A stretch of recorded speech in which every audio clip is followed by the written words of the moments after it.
अभी कल हमने पढ़ा था 10th क्लास में सिलेबस। आप सभी ने सिलेबस देख लिया अपना? नहीं देखा?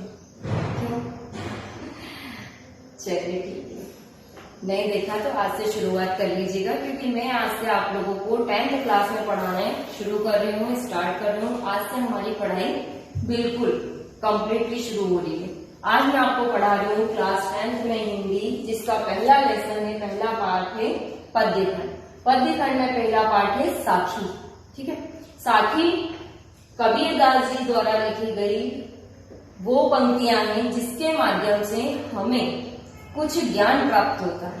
ठीक है, तो पंक्तियां पढ़ने से पहले हम साखी के बारे में जान ले। साखी क्या होती है और साखी किनके द्वारा लिखी गई कविता है, उस कविता के माध्यम से कवि हमें क्या बताना चाह रहे हैं, क्या कहना चाह रहे हैं, हमारे जीवन में क्या जागृति लाना चाहते हैं, वो सब कुछ यहाँ पर दिया हुआ है। ये हमारी 10th क्लास की बुक है जो मेरे पास है, स्पर्श। ठीक है, जिसके बारे में हमने कल डिस्कस की थी कि हमारी दो बुक्स है हिंदी की, स्पर्श और संचयन। स्पर्श हमारी पहली बुक है जिसका भाग नंबर 2 है, और इसमें पहला लेसन है हमारा साखी। साखी जो लेसन है वो पद्य खंड के अंतर्गत आया है, और पद्य खंड में इसे जिन्होंने लिखा है वो कवि है कबीरदास जी। मैं कबीरदास जी के बारे में आपसे कुछ बात करना चाहूंगी। कबीरदास जी कौन है, उनका जन्म कहाँ हुआ, कब हुआ, कैसे हुआ, उन्होंने अपने जीवन में क्या क्या किया, और हम तक उन्होंने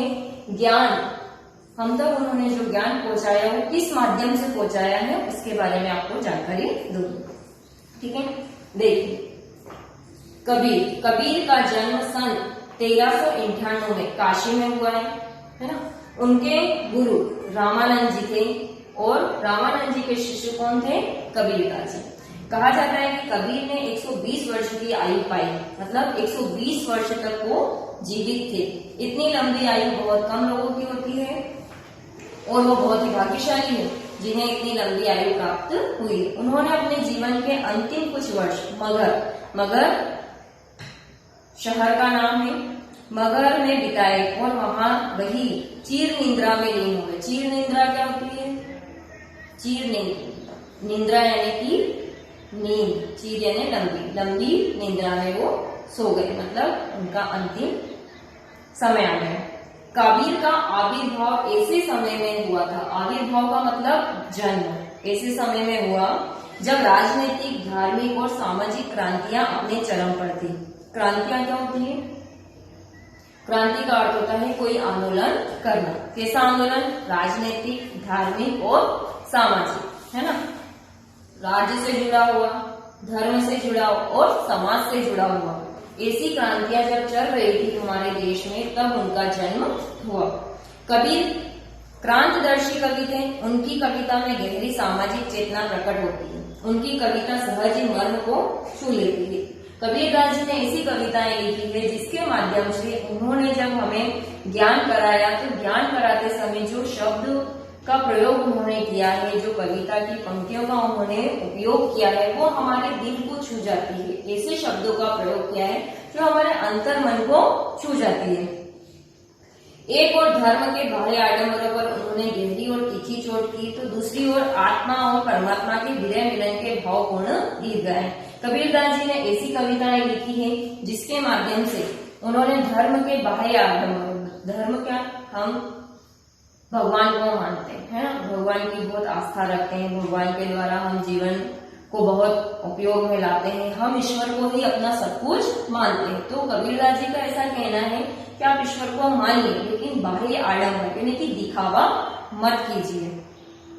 और उन्होंने आत्मा और परमात्मा की विरह और मिलन, आत्मा और परमात्मा, ईश्वर के प्रति हमारी आस्था, ठीक है, हमारी आत्मा भगवान में होनी चाहिए, ऐसा उन्होंने कहा है कि हमारा मिलन ईश्वर के सन्निकट है, उनके सम्मुख है। कबीर शास्त्रीय ज्ञान की अपेक्षा अनुभव ज्ञान को अधिक महत्व देते हैं। उन्होंने क्या कहा है कि जो आप अनुभव करते हैं, प्रत्यक्ष रूप से देखते हैं, जिस चीज को आप ग्रहण करते हैं, वही सर्वोपरि है।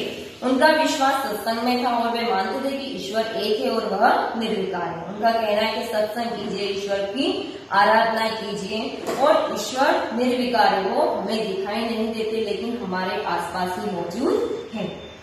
कबीर की भाषा पूर्वी जनपद की भाषा थी। उन्होंने जन चेतना और जन भावनाओं को अपने शब्द और साखियों के माध्यम से जन जन तक पहुंचाया। कबीरदास जी का ऐसा कहना था या उनकी भाषा में ऐसी जागरूकता थी जिसके द्वारा उन्होंने जन भावना, जन चेतना यानी कि लोगों को जागृत करने का कार्य किया है।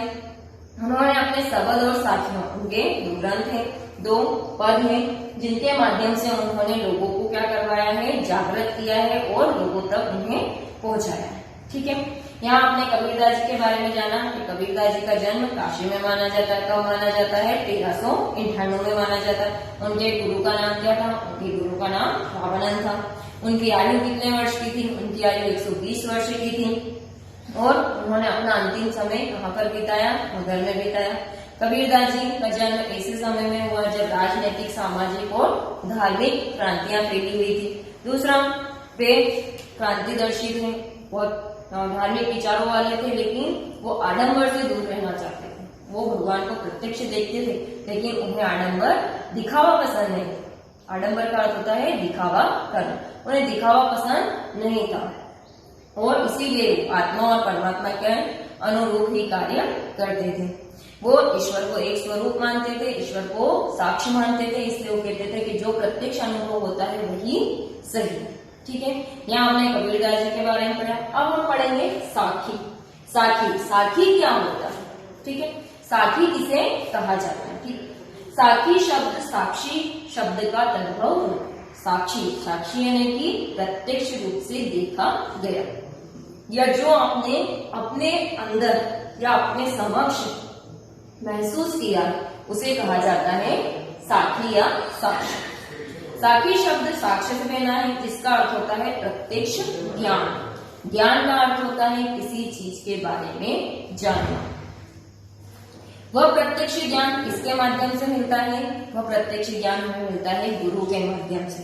ठीक है, यह प्रत्यक्ष ज्ञान गुरु शिष्य को प्रदान करता है। एक गुरु हमें ज्ञान देते हैं, एक शिष्य को ज्ञान देते हैं, उन्हीं के माध्यम से हमें जीवन में आगे बढ़ने की प्रेरणा मिलती है और गुरु के बिना हम कुछ भी प्राप्त नहीं कर सकते। संत संप्रदाय में अनुभव ज्ञान की ही महत्ता है, शास्त्रीय ज्ञान नहीं। कबीर का अनुभव क्षेत्र विस्तृत था। कबीर जगह जगह भ्रमण कर प्रत्यक्ष ज्ञान प्राप्त करते थे। कबीरदास जी जगह जगह गए और उन्होंने वहां जो देखा, जो अनुभव किया, जो उन्हें सत्य लगा, वही प्रत्यक्ष रूप से उन्होंने दुनिया को दिखाया है। कबीर जगह जगह प्रत्यक्ष ज्ञान को प्राप्त करते हुए उन्होंने उनके द्वारा रचित साखियों में कौन कौन सी भाषा का प्रयोग किया? उन्होंने अवधी भाषा का प्रयोग किया, राजस्थानी भाषा का प्रयोग किया, भोजपुरी भाषा का प्रयोग किया, पंजाबी भाषाओं का प्रयोग किया और इस प्रकार से उन्होंने अलग अलग भाषाओं का प्रयोग करते हुए पंचमेल भाषा को अपनाया और उस पंचमेल भाषा को कहा गया पंचमेल खिचड़ी। कबीर की भाषा को सुदृढ़ भी कहा जाता है।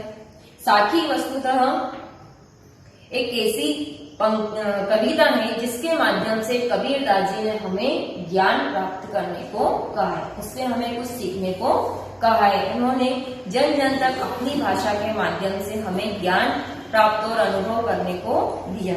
ठीक है, साक्षी में पहला पद जो है वो मैं आपको कल पढ़ाऊंगी, उसके पहले हम पढ़ेंगे शब्दार्थ।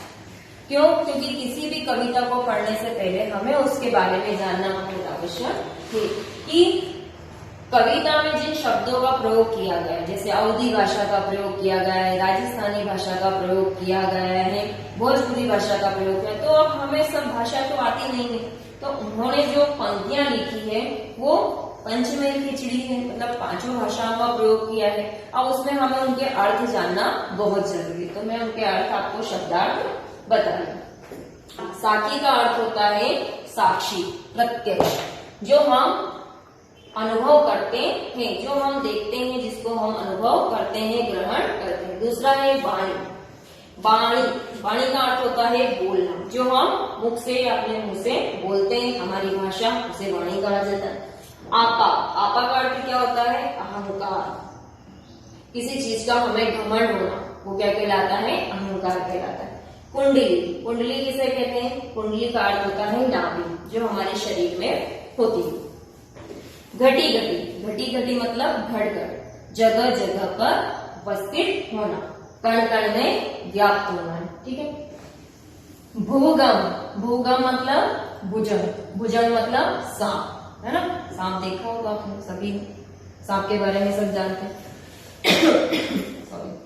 बौरा, बौरा मतलब पागल, मैड। नेड़ा, नेड़ा यानी निकट होना, पास में होना। आंगणी, आंगणी यानी आंगन, हमारे घर के बाहर जो आंगन होता है उसे आंगणी कहा जाता है। साबण, साबण मतलब साबुन, जो हमारे शरीर को स्वस्थ रखने के काम आता है, नहाते समय हम उसका उपयोग करते हैं। आशीर, आशीर यानी अक्षर, अ से लेकर य तक के जितने भी शब्द होते हैं उन्हें क्या कहा जाता है? अक्षर। पीव, पीव यानी प्रिय, किसी को प्रसन्न देखकर प्रसन्नता होती, खुशी होती है या वो बहुत अच्छा लगता है, उसे कहा जाता है प्रिय। मुराड़ा, मुराड़ा यानी जलती हुई लकड़ी। मृग, मृग यानी हिरण। शीतल, शीतल मीन्स ठंडा या सुगम। कस्तूरी, कस्तूरी एक प्रकार का पदार्थ जो हिरण की नाभि के अंदर होता है, उसे सुगंधित वाला पदार्थ कहा जाता है।